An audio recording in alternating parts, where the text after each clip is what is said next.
कज़ाफ़ी stadium champions trophy की मेज़बानी के लिए तैयार। शायकीन में खुशी की लहर दौड़ गई। कहते हैं स्टेडियम का दोबारा खुलना न सिर्फ लाहौर बल्कि पूरे पाकिस्तान में खुशी की बात है।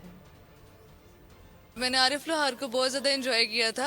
वैसे तो मैं अली ज़फ़र की बहुत बड़ी फ़ैन हूँ। ऑब्वियस सी बात है, इंजॉयमेंट के लिए आए हैं। मैच तो वैसे भी बहुत लंबा होता है और मुझे तो वैसे सिंगिंग का क्रेज़ है, सिंगिंग सुनने का भी क्रेज़ है, स्टार से मिलने का क्रेज़ है, तो मैं उनके लिए स्पेशल आई हूँ आज। फ्री एंट्री की है अवाम की, बड़ा अच्छा लग रहा है हमें। हम बहुत एक्साइटेड हैं क्योंकि नया स्टेडियम बना है। अल्लाह करे पाकिस्तान में क्रिकेट कैसी बहाल रहे और हम आज के इवेंट के लिए बहुत एक्साइटेड हैं। हम ये देखने आए हैं कि यहाँ पे स्टेडियम कैसा बना है। बहुत अच्छा लग रहा है, बहुत एक्साइटिंग लग रहा है। इन्होंने जो ये इनिशिएटिव लिया कि पूरे लाहौर के लिए फ्री ओपनिंग कर दिया, वो हमारे लिए बहुत एक अच्छा गेस्चर दिया इन्होंने। इंडिया को भी इधर आना चाहिए था।